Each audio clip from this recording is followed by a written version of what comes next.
Hello student, तो last time में मैं डिस्कस कर रहा था रेजिस्टेंस किन चीजों पर डिपेंड करता है। तो हमने देखा कि रेजिस्टेंस डिपेंड करता है नंबर 1 मटेरियल पर, नंबर 2 लेंथ ऑफ वायर पर, नंबर 3 थिकनेस पर, नंबर 4 टेंपरेचर पर। और मैंने ये बहुत आराम से बताया कि मटेरियल पर क्यों डिपेंड करेगा भाई। अगर आप कॉपर लो, एल्यूमिनियम लो, गोल्ड लो, सिल्वर लो, अलग अलग मेटल के अंदर अलग अलग रुकावट होगी। तो अलग अलग मेटल के अंदर अगर आप अलग अलग वायर इस्तेमाल करोगे किसी भी इलेक्ट्रिसिटी के लिए, तो अलग अलग आपको क्या इलेक्ट्रिसिटी मिलेगी। क्योंकि रुकावट ज्यादा होगी तो करंट कम हो जाएगी, करंट कम होगी तो ब्राइटनेस कम हो जाएगी। ठीक है, तो मटेरियल इंपॉर्टेंट है। दूसरा लेंथ, अगर लेंथ ज्यादा बढ़ा दोगे तो इलेक्ट्रिसिटी कम हो जाती है। क्योंकि इलेक्ट्रॉन को ज्यादा दूर तय करना पड़ेगा चलने के लिए, तो इलेक्ट्रिसिटी क्या हो जाएगी, कम हो जाएगी। तो हमने बोला रेजिस्टेंस बढ़ाओगे तो लेंथ बढ़ जाएगा, और जब लेंथ बढ़ेगा तो रेजिस्टेंस बढ़ेगा, और रेजिस्टेंस बढ़ेगा तो करंट घट जाएगा। क्योंकि रेजिस्टेंस बढ़ने की वजह से करंट घट जाएगा ना, तो डायरेक्ट प्रोपोर्शनल टू लेंथ है। थिकनेस ज्यादा बढ़ा दोगे तो नंबर ऑफ एलिमेंट ज्यादा होंगे, आइटम ज्यादा होंगे, तो वायर का जब थिकनेस बढ़ा दोगे तो समझ लो कि रेजिस्टेंस कम हो जाएगा, मतलब अच्छा करंट रहेगा। फिर तो थिकनेस बढ़ाने पर करंट ज्यादा हो जाता है। तो थिकनेस उल्टा होता है रेजिस्टेंस के, थिकनेस बढ़ाओगे तो रेजिस्टेंस कम हो जाएगा, तो कम हो जाएगा भाई, तो क्या होगा, रेजिस्टेंस कम होगा तो करंट ज्यादा हो जाएगा। इन दोनों को मैंने मिला लिया। अच्छा, ये भी मैंने बोला था भाई कि टेंपरेचर पर डिपेंड करेगा। टेंपरेचर पर डिपेंड करने का मतलब क्या है कि टेंपरेचर जब बढ़ाओगे तो किसी भी लेंथ, किसी भी मेटल का वायर बढ़ जाएगा, और जब वायर बढ़ जाएगा तो इलेक्ट्रॉन को ज्यादा दूर तय करना पड़ेगा ना, थिकनेस कम नहीं हो जाएगा। जब थिकनेस कम हो जाएगा तो ऑब्वियस सी बात है उसका रेजिस्टेंस ज्यादा हो जाएगा। तो टेंपरेचर बढ़ाने पर रेजिस्टेंस ज्यादा हो जाता है, और रेजिस्टेंस ज्यादा होगा तो करंट स्लो हो जाएगा। तो टेंपरेचर बढ़ना नहीं चाहिए किसी मेटल के अंदर, याद रखना। ठीक है, ये पॉइंट याद रखना। तो इन दोनों इक्वेशन को मैंने मिलाया तो R is directly proportional to L/A आया। अब जब प्रोपोर्शनलिटी को हटाते हैं, फिजिक्स का रूल है बेटा, तो ये प्रोपोर्शनलिटी हटाए तो ये एक कांस्टेंट आ गया। हमेशा एक नंबर कोई कांस्टेंट आ जाता है, और ये हमें हमारे पास एक इक्वेशन मिल गई, R is equal to ρL/A, जहां पे R जो है हमारा वो है रेजिस्टेंस, R है हमारा रेजिस्टेंस, और रो है हमारा रेजिस्टिविटी। रेजिस्टिविटी, यही तो मेरा टॉपिक है अभी, कि रेजिस्टेंस और रेजिस्टिविटी में क्या फर्क होता है। L हमारा लेंथ है, और A जो है एरिया या थिकनेस बोल दिया जाए। रेजिस्टेंस की यूनिट होती है ओम, लेंथ का यूनिट होता है मीटर बेटा, एरिया का यूनिट होता है मीटर स्क्वायर। तो सर रेजिस्टिविटी की यूनिट क्या होती है, तो वही तो जस्ट पढ़ने वाले हैं। तो अभी हम लोग डिस्कस करेंगे, इसको मैं मिटा दे रहा हूं। अभी हम लोग डिस्कस करेंगे सबसे पहले रेजिस्टेंस और रेजिस्टिविटी। ठीक है, रेजिस्टिविटी। दूसरा होगा हमारा कंडक्टेंस, कंडक्टेंस और कंडक्टिविटी। तो हम लोग क्या पढ़ने वाले भाई, ऐसे समझ लो, resistance versus resistivity, conductance versus conductivity, और क्या। तो अभी कितना आसानी से इसको पढ़ लेंगे, आपको कितना आसानी से फॉर्मूला मिल जाएगा, समझ में भी पता चलेगा यार क्या कितना इजीली सब कुछ होता है इंटरकनेक्टेड। ठीक है, फिजिक्स के अंदर। तो इसको मिटा दे, जगह खाली हो जाए, उसके बाद डिस्कस करते हैं। तो ये फैक्टर देख लिया आपने। अब ये जो टर्म्स हैं इनको देखते हैं, इसी फॉर्मूले का यूज करूंगा मैं। Resistance, resistivity. रेजिस्टेंस क्या होता है भाई, एक प्रॉपर्टी होती है। तो resistance is a property of any substance by which opposes electron to flow. बस, रेजिस्टेंस एक प्रॉपर्टी है जो इलेक्ट्रॉन को फ्लो करने से रोकती है। That's all, that's it. ठीक है, तो रेजिस्टेंस का मतलब ये एक प्रॉपर्टी ऑफ एनी सब्सटेंस है जो क्या काम करती है, इलेक्ट्रॉन को फ्लो होने से रोकती है। तो it is a property of any substance which opposes electron to flow from one place to another place, that is nothing but resistance. But अगर मैं बोलूं रेजिस्टिविटी क्या होती है, बेटा आप इंग्लिश में तो ये जानते हो कि जहां पे ईवीटी यहां पे वीटी आ जाता है, उसका मतलब कैपेबिलिटी हो जाती है, ठीक है। मैल्यूबिलिटी, मशीनेबिलिटी, ठीक है, वेल्डेबिलिटी, ठीक है, रेजिस्टिविटी, कंडक्टिविटी, वीटी मतलब एक एबिलिटी हो जाती है। तो how much opposition are there to flow of electron, that is called resistivity. Resistivity क्या है भाई? एक अमाउंट बताता है, एक अमाउंट बताता है कितना अमाउंट है रोकने के लिए इलेक्ट्रॉन को, that is called resistivity. Resistivity is we कैसे the amount of resistance by which electron opposes, that is called resistivity. तो रेजिस्टिविटी मतलब अगर मैं बोलूं रेजिस्टिविटी एक एबिलिटी होती है इलेक्ट्रॉन को अपोज करने की। कितनी एबिलिटी है इलेक्ट्रॉन को अपोज करने की? जस्ट इलेक्ट्रॉन को अपोज करने को हम लोग रेजिस्टेंस बोलते हैं, लेकिन एबिलिटी कितनी है इलेक्ट्रॉन को अपोज करने की, उसको रेजिस्टिविटी बोलेंगे। देखो जैसे एग्जांपल के लिए मैं बोलूं ये आयन है, आयन, और मैंने एग्जांपल लिया बार बार ये कॉपर का लेता हूं, कॉपर, आयन और कॉपर लो, तो कॉपर के अंदर रेजिस्टिविटी कम है, इलेक्ट्रॉन को रोकने की जो औकात है इसकी वो कम है कॉपर के अंदर। यानी कॉपर कॉपर के अंदर इलेक्ट्रॉन रुक नहीं पाता, लेकिन आयन के अंदर इलेक्ट्रॉन को रोकने की टेंडेंसी ज्यादा है। तो इनमें से कौन ज्यादा रेजिस्टिव हो गया? तो रेजिस्टिविटी आयन की ज्यादा है और कॉपर की रेजिस्टिविटी कम है। तो जिसकी रेजिस्टिविटी ज्यादा होगी उसके अंदर इलेक्ट्रॉन तेजी से भाग नहीं पाएगा, और जब भाग नहीं पाएगा तो करंट कम हो जाएगा। तो जिसकी रेजिस्टिविटी ज्यादा होगी उसके अंदर करंट क्या होगा? स्लो चलेगा। तो अगर मैं बोलूं बेटा वुड ले लो, वुड, और कोई भी चीज, कोई मेटल ले लिया जाए, मान लो जो है एल्यूमिनियम ले लिया जाए, वुड और एल्यूमिनियम, ठीक है। अब मैं बोलूं इसमें रेजिस्टिविटी किसकी ज्यादा है? अरे ऑब्वियस सी बात है, वुड के अंदर रेजिस्टिविटी सबसे ज्यादा, इसके अंदर इलेक्ट्रॉन भागेगा ही नहीं, चलेगा ही नहीं, इसके अंदर मार्कर के अंदर रेजिस्टिविटी बहुत ज्यादा है, इलेक्ट्रॉन भागेगा नहीं एक जगह से दूसरी जगह। तो जब इलेक्ट्रॉन चलने लायक ही ना रहे बेचारा, इलेक्ट्रॉन चल ही ना पाए, तो उसके मतलब रेजिस्टिविटी उसकी ज्यादा है। और अगर इलेक्ट्रॉन चल रहा है तो उसके मतलब उसके अंदर रेजिस्टिविटी कम है। तो इनके अंदर देखा जाए तो वुड के अंदर रेजिस्टिविटी ज्यादा है, एल्यूमिनियम के अंदर रेजिस्टिविटी कम है। रेजिस्टिविटी कम होना अच्छी बात है, ज्यादा आसानी से इलेक्ट्रॉन फ्लो करेगा, करंट ज्यादा मिलेगा। तो रेजिस्टिविटी ज्यादा होना मतलब अच्छी बात, रेजिस्टिविटी ज्यादा होना, कम होना मतलब बुरी बात। लेकिन एक बात बताऊं, अगर आयन है, आयन, उसके अंदर नाइक्रोम का इस्तेमाल किया जाता है। नाइक्रोम एक मेटल है जिसके अंदर रेजिस्टिविटी बहुत ज्यादा होती है। अगर रेजिस्टिविटी ज्यादा होगी तो मेटल गर्म हो जाएगा। क्यों?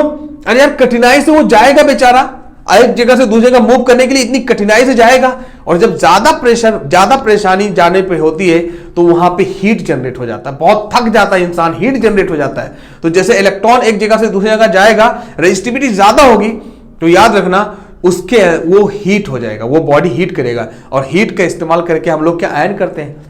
तो उसके मतलब यार कुदरत ने जो भी बनाया है ना सब फायदेमंद चीज है, बट डिपेंड कर रहा है कहां पे यूज कर रहे हो। आयन के अंदर अगर कॉपर ले लिया जाए, कॉपर लेयर लगा दी जाए, तो रेजिस्टेंस उसके अंदर क्या है भाई? कम है रेजिस्टिविटी कम रहेगी तो अब क्या होगा? वो गर्म ही नहीं होगा। तो रेजिस्टिविटी ज्यादा होना भी फायदेमंद है, मैं ये बता रहा हूं, है कि नहीं। फिलामेंट जो होता है देखो बल्ब के अंदर, अगर रेजिस्टिविटी ज्यादा ना होती, फिलामेंट की जो टंगस्टन वायर होता है, तो वो जलता ही नहीं। तो उसके मतलब रेजिस्टिविटी ज्यादा होना अच्छी बात है, कोई टेंशन की बात नहीं है। लेकिन रेजिस्टिविटी ज्यादा होने से करंट स्लो हो जाएगा और बॉडी हीट करने लगेगी, और रेजिस्टिविटी ज्यादा होने से, कम होने से बॉडी हीट नहीं करेगी, क्योंकि करंट ज्यादा तेजी से भाग जाएगा। ये बात क्लियर हुआ कि नहीं बोलो? तो डिफिनेशन से समझ में आ गया रेजिस्टेंस और रेजिस्टिविटी में क्या फर्क है भाई। और रेजिस्टेंस का फॉर्मूला आपने लिखा ही हुआ R is equal to rho L भाई। ये कैसे प्रूफ किया मैंने आपको समझा ही दिया। अब बताओ तो रेजिस्टिविटी क्या है यार? इसको फॉर्मूले, इसको मैथमेटिकली निकाल लो, डेफिनेशन तो मैंने बता दिया। तो बस अब इसका फॉर्मूला निकाल लो, इधर इसको रिजॉल्व कर दो भाई, सॉल्व करो क्या है। तो यहां पे रो बचा लो, रो मतलब रेजिस्टिविटी बेटा याद रखना, बाद में बार बार बोल रहा हूं मैं। तो रो यहां पे बचाया, तो R है और इसके साथ क्रॉस मल्टीप्लाई होकर A आ जाएगा इधर, और L देखो यहां पे बचेगा RL ऐसे। तो रो L इंटू रो या rho into L is equal to R into A। तो बताओ बेटा rho is equal to RA divide by L नहीं हो जाएगा? तो इसी को तो रेजिस्टिविटी बोलते हैं। तो मैथमेटिकली अगर कोई बोलेगा क्या है भाई, तो mathematically rho is equal to RA divide by L, बस इतना बोल देना, काम खत्म हो जाएगा। अच्छा, ये भी याद रखना। अब यहां पे इसकी यूनिट क्या होती है, इसको किस में मेजर करेंगे, ये भी एक इंपॉर्टेंट पॉइंट है। इसको किस में मेजर करेंगे, तो रेजिस्टिविटी को किस में मेजर करते हैं ये भी आपको मालूम होना चाहिए। तो यार आप सॉल्व कर लो ना कि इसकी यूनिट होती है ओम, आपने लिखा हुआ इधर ओम, ठीक है। एरिया की यूनिट होती है मीटर स्क्वायर और लेंथ की यूनिट होती है मीटर। एक मीटर कट जाएगा तो ये हो जाएगा ओम मीटर। तो कोई बोले रेजिस्टिविटी की यूनिट क्या होती है बेटा, तो आप बोलोगे ओम मीटर बोलोगे, या ऐसे ओम को डिनोट करते हैं मीटर। तो कोई बोले what is the unit of resistivity, तो आप बोलोगे ओम मीटर। बहुत इंपॉर्टेंट है ये सब चीजें समझना, कितना सिंपल कनेक्टेड है ना। अगर कनेक्शन समझ में आ जाएगा तो एकदम खेल दोगे, सब कुछ है नहीं यार। देखो ये आपको समझ में आ गया रेजिस्टेंस रेजिस्टिविटी। अब कंडक्टेंस कंडक्टिविटी क्या है सर, अब रेजिस्टेंस का उल्टा होता है बेटा कंडक्टेंस। देखो एक बात मैं आपको बताऊं, कंडक्टेंस, अच्छा रेजिस्टर क्या होता है, रेजिस्टर का मतलब भाई वो चीज जिसकी वजह से इलेक्ट्रॉन, वो जस्ट एपरेटस, वो डिवाइस, वो सामान, वो सब्सटेंस, तो जहां पे अर्थ लग जाता है वो रेजिस्टर है। तो रेजिस्टर क्या होता है भाई, वो डिवाइस, वो सब्सटेंस जिसकी वजह से इलेक्ट्रॉन चलने से रोकता है, उसको हम लोग बोलेंगे रेजिस्टर। उसी तरीके से कंडक्टर, कंडक्टेंस क्या है, प्रॉपर्टी है, लेकिन कंडक्टर वो सब्सटेंस है जिसकी वजह से, सब्सटेंस मतलब भाई एल्यूमिनियम, कॉपर, रॉड, कुछ भी हो तो हमारा क्या है भाई, वो कंडक्टर कहलाएगा। तो कंडक्टर मतलब वो चीज होती है, वो पार्टिकुलर चीज है, और कंडक्टेंस ये प्रॉपर्टी है। तो कंडक्टेंस भी एक प्रॉपर्टी है जो इलेक्ट्रॉन को चलने में मदद करेगी। बोलेंगे अच्छा कंडक्टर है, उसका मतलब इलेक्ट्रॉन उसके अंदर क्या है भाई, आसानी से जा सकता है, और जब आसानी से जाएगा तो रेजिस्टेंस कम हो जाएगा। भाई आसानी से जाएगा तो रेजिस्टेंस कम हो गया, तो कंडक्टर अच्छा होना मतलब रेजिस्टेंस बुरा होना। तो जो रेजिस्टेंस का उल्टा कंडक्टेंस होता है। तो रेजिस्टेंस, कंडक्टेंस क्या है भाई, inverse, reverse of resistance is called conductance. बात समझ में आए मैं क्या बोल रहा हूं, आपको यह बात क्लियर हो रही है भाई। मैं बोल रहा हूं कंडक्टेंस, तो कंडक्टेंस का मतलब क्या होता है, ये रेजिस्टेंस का उल्टा होता है। तो इनवर्स ऑफ रेजिस्टेंस, लेकिन समझने की जरूरत है, यानी कि डेफिनेशन की जरूरत है यहां पे। तो inverse of resistance is called conductance. तो रेजिस्टेंस क्या होती है भाई, एक प्रॉपर्टी है मेटल की जो इलेक्ट्रॉन को अपोज करता है चलने के लिए। और तब कंडक्टेंस क्या होगा, कंडक्टेंस क्या होगा, यह भी एक प्रॉपर्टी है मेटल की जो इलेक्ट्रॉन को चलने में सपोर्ट करेगा, अपोज नहीं, सपोर्ट करेगा। तो कंडक्टेंस क्या है, it is a property of any substance which support electrons to move from one place to another place, that is called conductance। तो ये जो अपोज करेगा तो ये सपोज करेगा, सपोर्ट करेगा, समझ में आया ना। तो ये सपोर्ट करता है, तो रेजिस्टेंस ज्यादा होगा तो कंडक्टेंस कम होगा, यानी और अगर से कंडक्टेंस रेजिस्टेंस कम होगा तो कंडक्टेंस ज्यादा होगा। जैसे मान लो कॉपर के अंदर रेजिस्टेंस क्या है भाई, कम है, तो उसका कंडक्टिविटी ज्यादा होगी। तो कंडक्टेंस ज्यादा होना मतलब रेजिस्टेंस कम होना, ठीक है। तो समझ में आ गया, ये बात क्लियर है कि नहीं। तो हम लोग अगर ऐसे इसको लिखेंगे तो कंडक्टेंस जो होता है ये क्या होता है, 1 अपॉन रेजिस्टेंस। रेजिस्टेंस का मतलब होता है उल्टा, ठीक है। तो कंडक्टेंस जो होता है वो क्या होता है भाई, 1 अपॉन रेजिस्टेंस। कभी भी कंडक्टेंस अगर बोले क्या होता है भाई, 1 अपॉन रेजिस्टेंस। रेजिस्टेंस मतलब उल्टा, ये बढ़ाओगे तो ये घटेगा। अब इसकी यूनिट क्या होती है, तो रेजिस्टेंस का उल्टा, रेजिस्टेंस के उल्टा आपका यूनिट ले सकते हो भाई, ठीक है।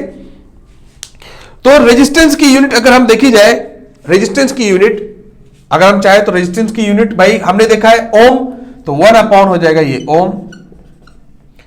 तो बता ओम को ऊपर लेके जाएंगे तो ओम यूनिवर्स हो जाएगा, या ऐसे आप लिख दो।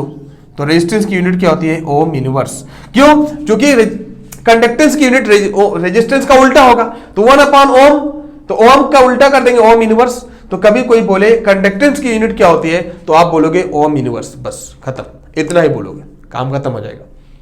तो कंडक्टेंस का उल्टा रेजिस्टेंस, तो रेजिस्टेंस कंडक्टेंस की यूनिट ओम यूनिवर्स, खत्म, सिंपल, समझ में आ गया। अब वही सेम कहानी कंडक्टिविटी होगी, सेम कहानी कंडक्टिविटी होगी। तो कंडक्टिविटी क्या है भाई, सिंपल वही सेम कनेक्शन। कंडक्टिविटी क्या होगी, इनवर्स ऑफ रेजिस्टिविटी, बात समझो ना, इनवर्स ऑफ रेजिस्टिविटी। रेजिस्टिविटी तो जब रेजिस्टिविटी का इनवर्स, अब रेजिस्टिविटी क्या है भाई, एक क्या है, एबिलिटी है, इलेक्ट्रॉन को अपोज करने की एबिलिटी है। तो it is a type of ability which opposes electron to flow from one place to another place. तो रेजिस्टिविटी एक एबिलिटी है जो इलेक्ट्रॉन को अपोज करने में मदद करती है। और कंडक्टिविटी क्या होगा, यह भी एक एबिलिटी है जो इलेक्ट्रॉन को सपोर्ट करती है एक जगह से दूसरे जगह जाने में। तो रेजिस्टिविटी का उल्टा कंडक्टिविटी होगा। तो अगर मैं बोलूं कॉपर और एल्यूमिनियम में, कॉपर और एल्यूमिनियम में अगर एग्जांपल दूं कॉपर और एल्यूमिनियम में, तो एल्यूमिनियम का रेजिस्टिविटी जो होता है, रेजिस्टिविटी वो क्या होता है भाई, कम होता है। इसका मैंने ऐसे लिख दिया, और इसकी रेजिस्टिविटी ज्यादा होती है। कॉपर की रेजिस्टिविटी देखो, कॉपर के अंदर जो रेजिस्टिविटी होती है, एबिलिटी इलेक्ट्रॉन को रोकने की, वो कम होती है, कम मतलब मैंने ऐसे लिख दिया। और एल्यूमिनियम के अंदर रेजिस्टिविटी जो इलेक्ट्रॉन को फ्लो करने की होती है वो ज्यादा होती है। तो उसका जस्ट उल्टा कंडक्टिविटी हो जाएगा। कॉपर मतलब ज्यादा कंडक्टिव होगा, तो कॉपर की कंडक्टिविटी ज्यादा होगी और एल्यूमिनियम की कंडक्टिविटी कम होगी। और जब कंडक्टिविटी ज्यादा होगा तो उसके मतलब वो अच्छा मेटल है। तो कॉपर अच्छा मेटल है भाई इलेक्ट्रॉन को फ्लो कराने के लिए, क्योंकि ये सपोर्ट करेगा। और एल्यूमिनियम उसके कॉपर के कंपेयर में अच्छा नहीं है। तो कंडक्टिविटी रेजिस्टिविटी का जस्ट उल्टा है। तो यही तो हम लोग पढ़े इधर यार, यही तो है। तो रेजिस्टिविटी क्या हो जाएगी भाई, सॉरी कंडक्टिविटी क्या हो जाएगी, तो कंडक्टिविटी जो हो जाएगी वो हो जाएगी इनवर्स ऑफ रेजिस्टिविटी। बात समझ में आया, रेजिस्टिविटी। और आपने पढ़ा रेजिस्टिविटी को रो से डिनोट किया है, और उसकी यूनिट क्या है भाई, ओम मीटर। तो इसकी यूनिट हो जाएगी ओम इनवर्स मीटर इनवर्स, ऐसा भी बोल सकते हो। अब यहां पे 1/रो बोल देंगे। अब रो के जगह पर चाहो तो पूरी वैल्यू भी रख दो, एक फार्मूला बन जाएगा भाई कंडक्टिविटी का। तो रो के जगह पर आप रख दो 1/रो के जगह पर RA/L, ऊपर चला जाएगा, इधर मैं लिख दे रहा हूं। तो कंडक्टिविटी जो हो जाएगी, बेटा सब कनेक्शन है, कंडक्टिविटी उल्टा कर देंगे, L/RA। बात को समझो, RA/L रेजिस्टिविटी, तो L/RA क्या हो जाएगा, कंडक्टिविटी। सिंपल है कि नहीं। तो इसका यूनिट बोले तो यूनिट क्या काम करो, उल्टा कर दो। ओम मीटर होता है रेजिस्टिविटी की यूनिट, तो इसको उल्टा कर दो, 1/ओम मीटर जो होगा वो कंडक्टिविटी की यूनिट होगी। इसको ऊपर लेके जाओगे तो ओम मीटर, इन पर क्या हो जाएगा, इनवर्स हो जाएगा। ठीक, उल्टा लेके चले जाएंगे। तो बेटा सिंपल है, सब जुड़ा हुआ है, एक दूसरे से कनेक्शन है। आ गया समझ में। किसी भी लेवल पर पढ़ोगे, नीट लेवल पर, जेई लेवल पर, यही चीजें पहले काम आने वाली है। जब ये नहीं समझ में आएगा, कुछ भी समझ में नहीं आएगा। तो सब एक दूसरे से कनेक्टेड है मैथमेटिकली। तो ये बात समझ में आया, यूनिट भी समझ में आ गया। ये जो कंडक्टेंस की जो यूनिट होती है वो सीमेंस होती है। तो कंडक्टेंस की यूनिट सीमेन होती है। ठीक है, सीमेंस कौन थे भाई, वो दो भाई थे, उन्होंने रिसर्च किया हुआ था। ठीक है, किसके बारे में भाई, रेजिस्टेंस कंडक्टेंस के बारे में, कि कंडक्टेंस क्या होता है। तो उन्होंने बोला कि रेजिस्टेंस का उल्टा होता है कंडक्टेंस। तो जब रेजिस्टेंस का उल्टा होता है कंडक्टेंस, तो उसके मतलब कंडक्टेंस आपने पढ़ा ही जस्ट, कि कंडक्टेंस जो होगा वो 1/रेजिस्टेंस होगा। और रेजिस्टेंस की यूनिट होती है भाई क्या, 1/ओम, मतलब ओम इनवर्स बोल दो। और कभी कभी इसी को मोह बोलते हैं, MHO, मोह। ठीक है, और इसी का नाम सीमेन भी है, SIEMENS, सीमेंस, क्योंकि ये इनका नाम ही था, ये सरनेम था सीमेंस।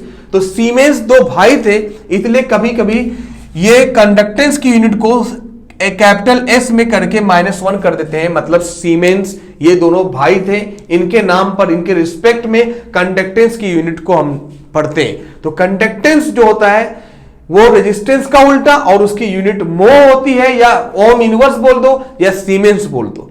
ठीक है, तो अगर आपको ये जरूरत पड़े तो हम इस्तेमाल भी कर सकते हैं। जैसे मान लो एग्जांपल के लिए कंडक्टिविटी की यूनिट क्या हो जाएगी भाई, तो कंडक्टिविटी 1/रेजिस्टिविटी होता है। तो जहां भी 1/R रहे वहां पे आप क्या लिख सकते हो भाई, 1/R के जगह पर, देखो ना, 1/R के जगह पर सीमेन लिख सकते हो। तो आप चाहो तो ओम इनवर्स के जगह पर सीमेन लिख सकते हो। यहां पे अगर इसको तोड़ेंगे तो ऐसे बन जाएगा ओम इनवर्स मीटर इनवर्स।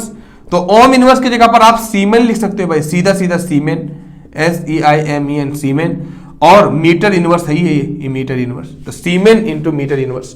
तो अलग अलग ये क्या है, आप यूनिट समझ सकते हो। तो ये सब एक दूसरे से आपस में कनेक्टेड है, ठीक है। इसको आपको पूरा मालूम होना चाहिए। ये सब मालूम हो जाए तो समझ लो ये इलेक्ट्रिसिटी किसी भी लेवल के लिए कोई औकात नहीं रखेगा। ओके, नेक्स्ट डिस्कस करेंगे नेक्स्ट टॉपिक नेक्स्ट वीडियो में।